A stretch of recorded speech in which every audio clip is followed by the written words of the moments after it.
Up next is Dime running the Mega Wad called Scythe. During Cube Face's run, we received a $20 donation from Bagoo, who says, "Bonjour from France, everyone. Nice Unreal run. Keep going, Games Done Quick. You're doing a great job, and good luck." Thank you, Bagoo. We also had another $500 donation from Cliff Blazinski, who says, "Oh, I forgot.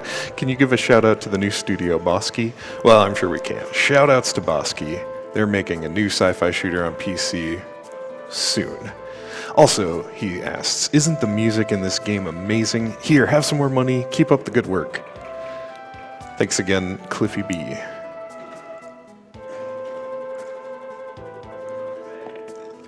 Crematoa sends in $100 and says, "Awesome Unreal Run, Cube. Been looking forward to this game and its music all week. Keep it up." I think that was a run worth looking forward to. That was fantastic. We're still smack in the middle of the FPS block of games here, so hopefully you enjoy bunny hopping, out of bounds, strafe running, damage boosts, and all that good stuff. We've got plenty more to come.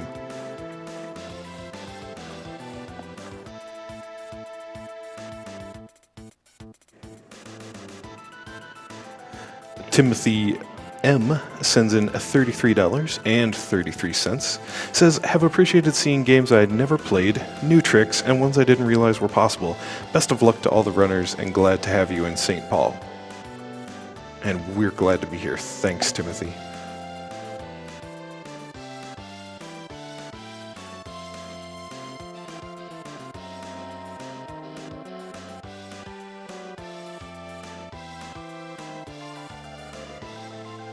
You're tuned in to SGDQ 2015, benefiting Doctors Without Borders. Brought to you by the Yeti. The Yeti is today's tea for your torso. They've been supporting GDQ events since 2012, and they'd like to put out a special thanks to the amazing artists who have donated their talents to their t-shirts. Thanks a bunch, Yeti, for the support.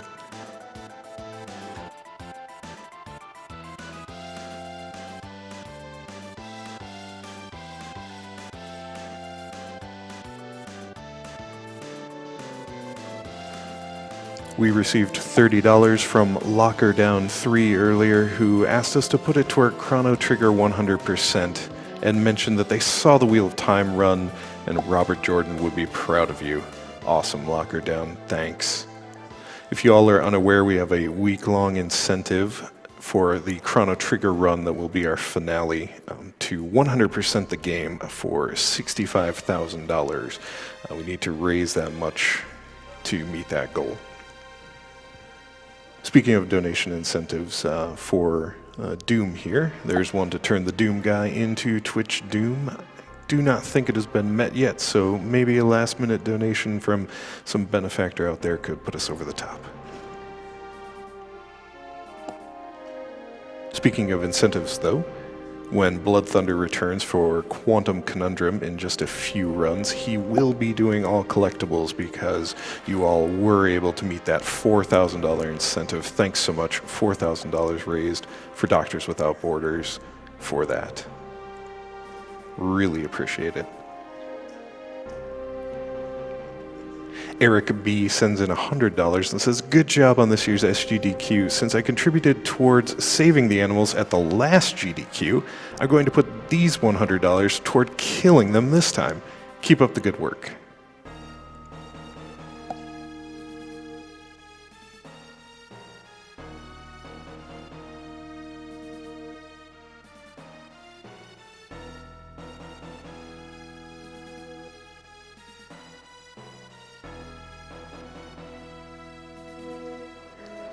Regarding Unreal, Anonymous supplied us with $5 and said, "Love how you guys are speedrunning this underappreciated gem of an FPS." Thank you, Anonymous. And $10 was received from Tidroll, who asks, "Anyone hyped for the Half-Life 3 run at GDQ 2045? Right. And Tehipper1236 says, "Hey all, a third donation this SGDQ. Unreal bringing back tons of memories of my childhood. Here's $100 to saving the animals. because Metroid Fusion must be canon. Much love. And thank you to Hipper for all those donations. That's very appreciated.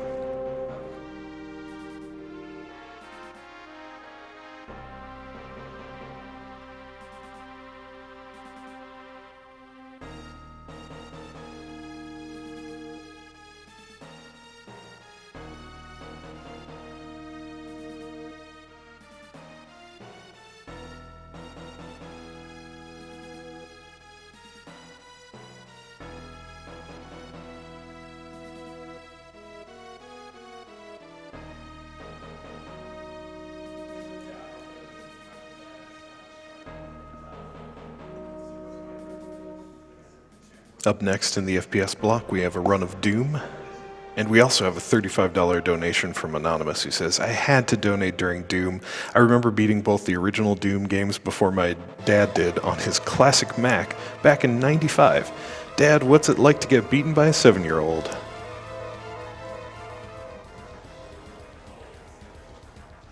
Psychotic sends in $10 and says, the Xandronum community wishes you luck with your Doom run. Good luck and have fun.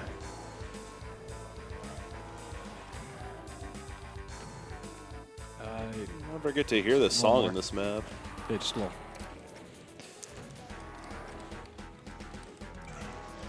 Seems the Doom hype is real already. Sokar sends in $25 and says, all hail King Dime. Good luck on the Scythe run. Oh, That's the part. Also received $50 from Arnaint, who says, I'm a steady Doom fan for 15 years, though there hasn't been a solid Doom community in South Korea. Very nice to see a speedrun of it here at SGDQ. Good luck, Dime. Pretty much all good.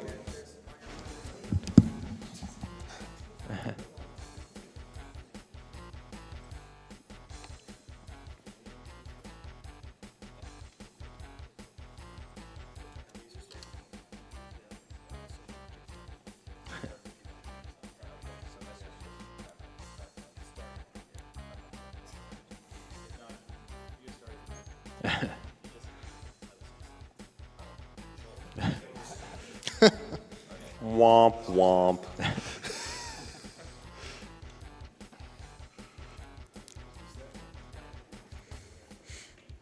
All good? Okay, we'll start in 3, 2, 1, go.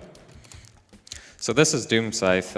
Doom Scythe is a mod of Doom, obviously, and this one came out in 2003, and it was made by Eric Alm. And Eric Alm is probably the most copied mapper of anyone in like Doom modding. So yeah, we're already past map 1. It's a very fast-paced run with lots of opposition, and you're going to be seeing this in the next few games with Doom and Wolfenstein. I'm actually doing a safety strat here right off map 2, because a lot of early maps in Doom, you often get like lots of shotgunners and stuff, and shotgunners suck. They can do anywhere between about 3 and 40 damage. So massive damage ranges, and that's what you're just going to see with Doom. So I'm on the map 3. I'm going to let my commentators help me out because this map's brutal.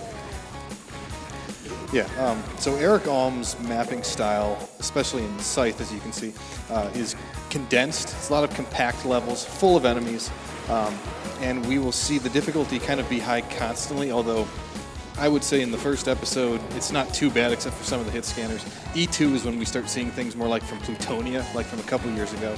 And episode 3 is really, really hard, even for veteran Doom runners to just get through it, period. Fortunately, there's plenty of skips there, but we'll see. So I got through map 3. I'm very happy about that because it's honestly one of the scariest maps in the entire game, even though it comes so early. Map 4, we actually have time for a donation. Not too much going on in this one. Great. We received $200 from SSFSX17, who says, thank you, Cubeface, Dime, Captain Clever, and others for representing the classic fast-paced FPS games. Looking forward to Hex and Strife and more at the next GDQ. So that right there was a strafe 50 jump. So there's actually 2 types of strafe running in Doom. There's strafe 40 and strafe 50. Strafe 40 is just normal strafe running where you go about 30% faster, and Strafe 50 is kind of like a double strafe. There is one disadvantage to this where your angle actually locks, so you don't want to use it all the time. But you get about a 40% speed boost.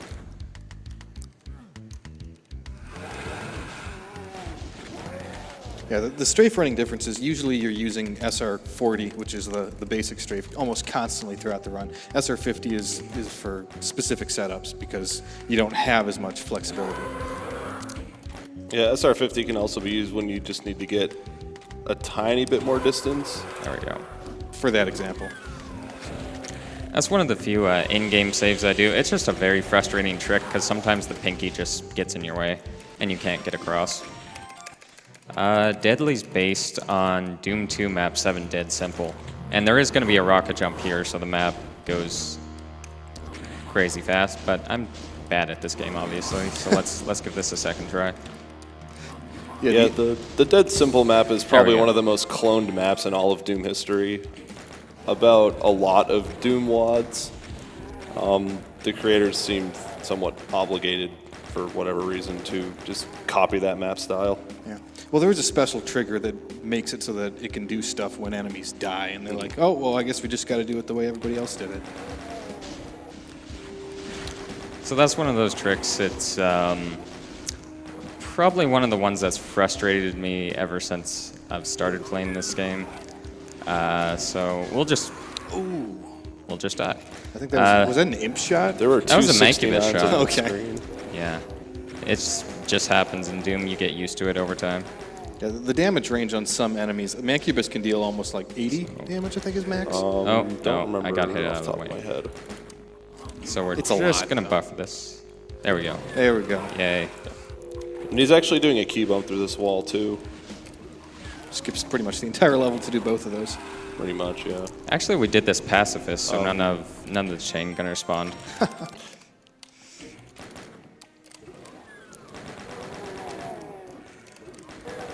This level's pretty straightforward. Mostly Dime has to move quickly so that a lot of enemies won't bunch up and cause this jump right here to go awry. And we're good. There we go. Got it. You want to do that section as fast as you can, because otherwise you're going to get enemies in your way. And it's in Doom, enemies have infinite height, so they're going to block you from any distance. The good news is we can use that to our advantage as well. For example, switches don't have any sense of height, so we can push them from any height we want to, like that right one right there. there. So in Scythe, every 10 levels, the game kind of wipes you clean. It performs a suicide exit, which we'll actually see an intended suicide exit in this level, but it means that Dime starts with absolutely nothing other than his pistol. Yeah, and the suicide exits are something that originated from the original Doom. The first episode, you go into a teleporter and just end up telefragging a barrel and die. Or actually, not in that one. You just kind of get killed by a bunch of enemies. All right, so that was a suicide exit of a rocket jump. When you're dead, your height is a little bit lower. It's a lot lower than when you're alive. And the bars in that particular exit happen to be, they're not on the floor, they're just a little bit giving room. So you can actually just use the momentum of your rocket jump to push you in to the exit and just finish the level that way. Yeah, so the corpse still triggers all the line defs on the level, so cross the teleporter and still finish everything. It's going to be a key grab on this map. It's kind of interesting because we don't actually use strafe running in this case, and that's because in Doom, different directions on the map can change the physics of the game. Nice. So, there we go.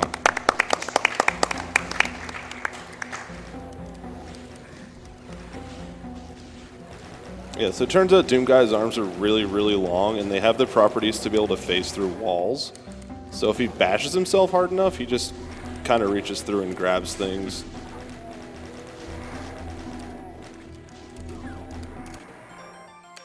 Next map is pretty straightforward, so you can read off some donations.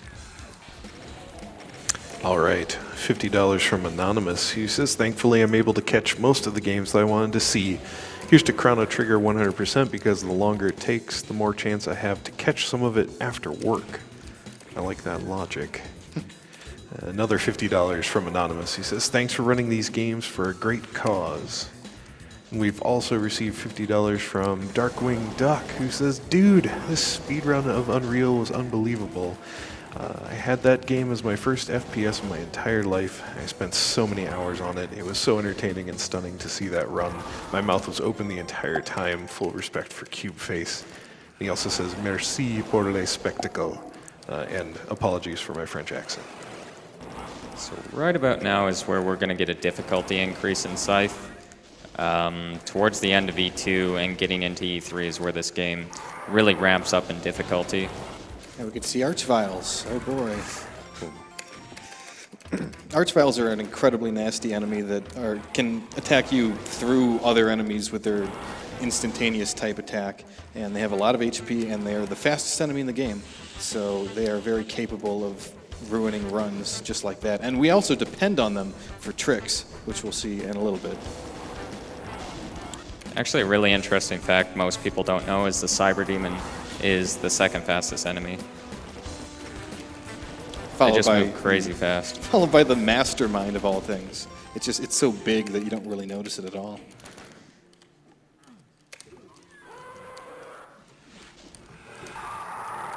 So Booklords is where we're going to see our first Archvile jump, but before we get there, we do this map Pacifist from this point.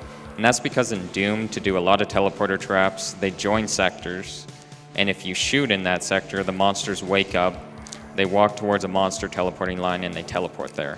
So by doing it Pacifist, we can skip a lot of spawns. Okay, I think this is going to... Nice. Nice. So yeah, that's an Archvile jump. Basically, the way the Archvile attacks is he summons a pillar of flames, and after about 3 seconds, the player's blasted into the air.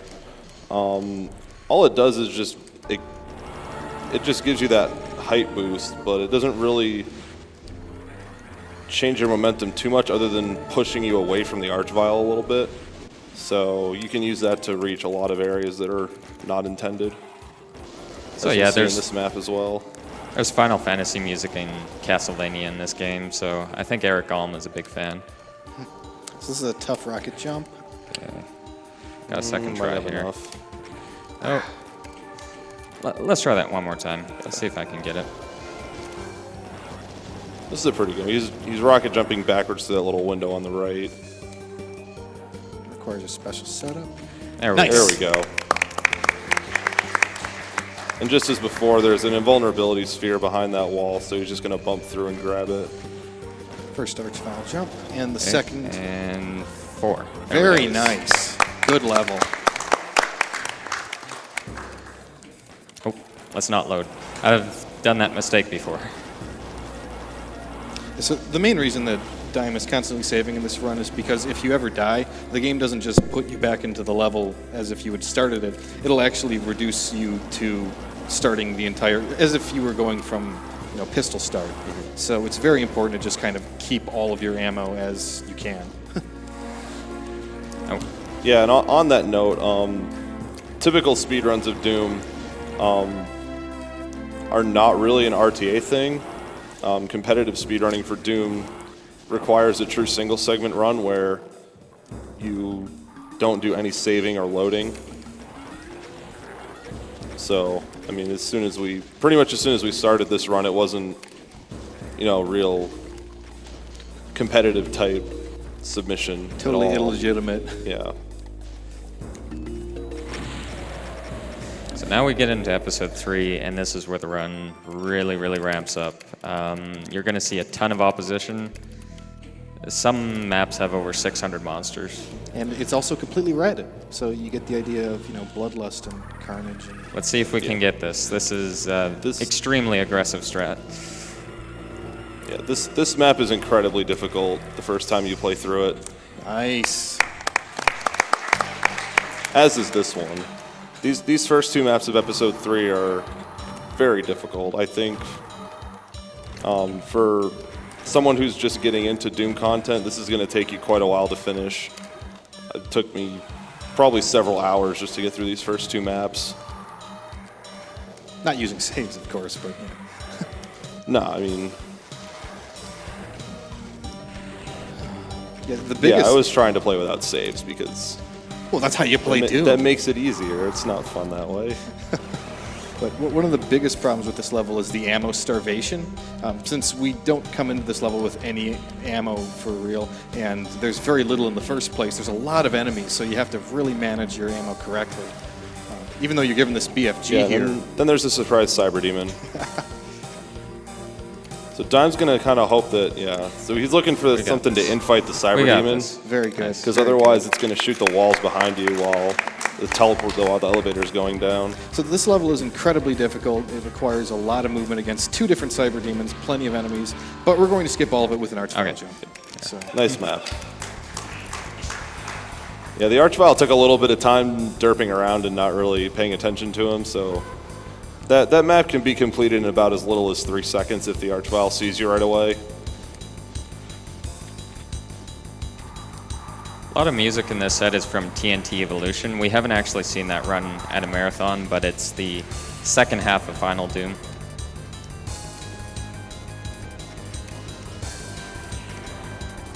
Okay, we gotta get past this guy now. come on. So Dime's pretty much kind of waiting for him to shoot or get really far away.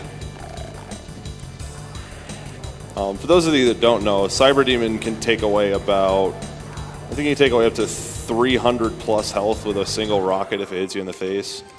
Max So- is 288, so Yeah. really, really close to 300. Yeah, and one thing you may notice is that there hasn't been any armor in this entire set yet. So even with 200% health, Dime can just die instantly from one of those rockets. Yeah, a direct hit would almost certainly kill him because the base damage is about 160, I think. And get ready for fear. This So slaughter this is a map. This map has, I think it's 666 enemies, Precisely.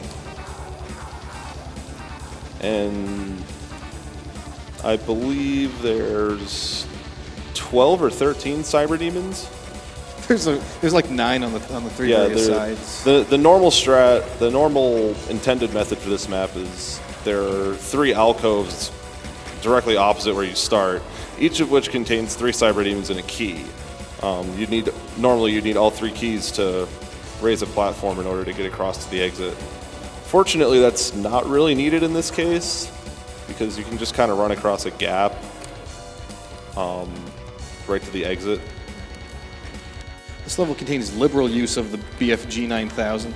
A lot of people think that the BFG is based on its ball damage, but in fact there's a lot We of... gotta go left. Okay. Just one sec.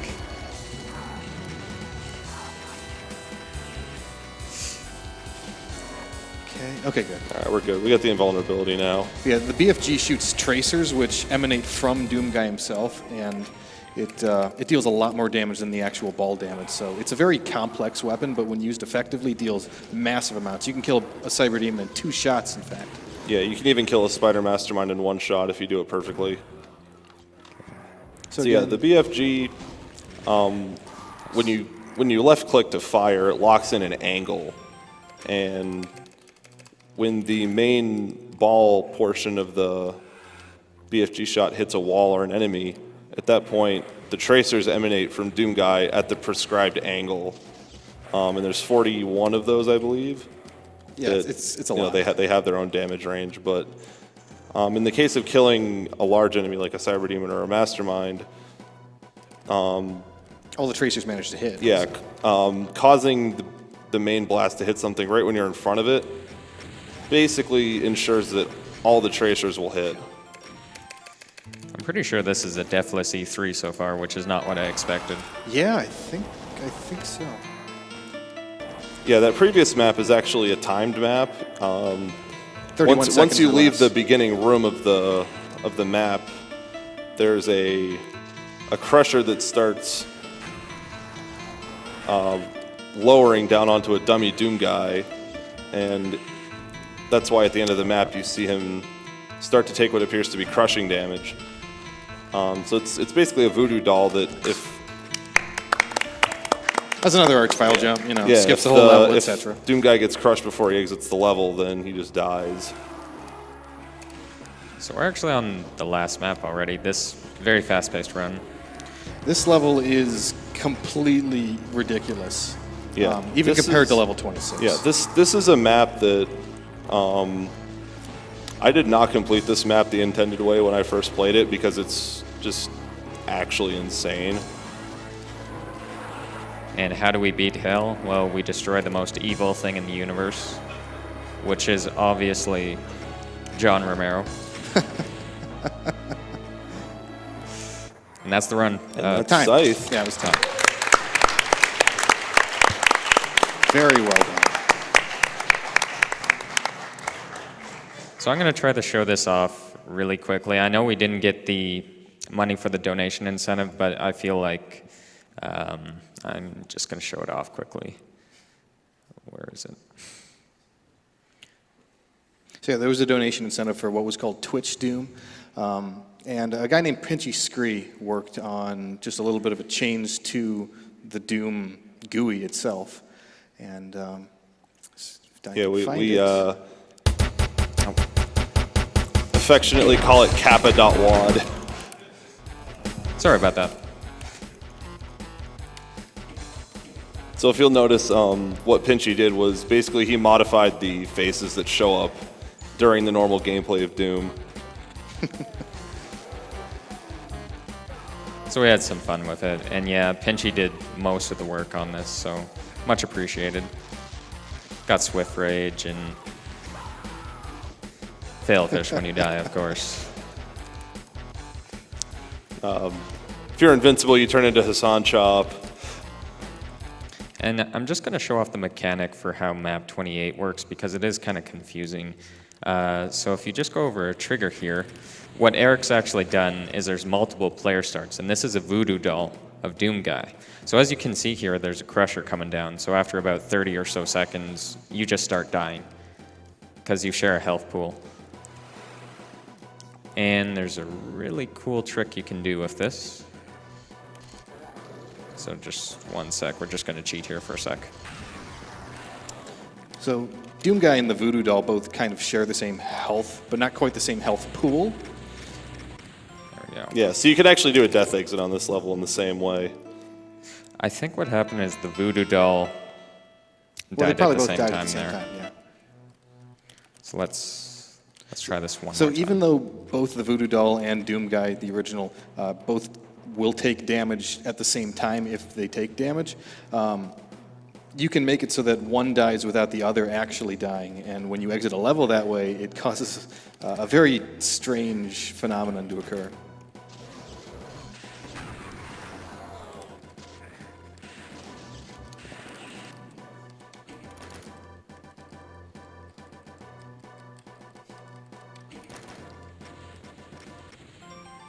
Okay, so Dime died right there, but the There Voodoo we Doll go. did. Oh, he's dead. And I haven't seen this before. That's cool. So we're actually dead right now, but we can just kind of walk around, see what the monsters are doing.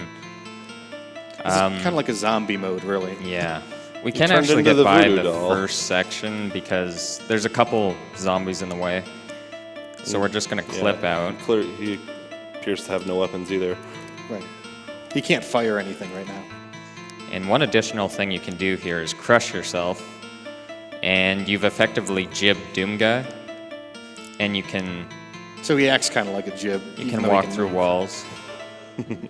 So this is without no clip on. He's just doing this. Kind of run around, but they're still can't go through monsters. Anyhow, that's Doom Scythe. Thanks for watching. Next game coming up is going to be Spear of Destiny, which is even faster and has worse hit scanners, so stick around for it.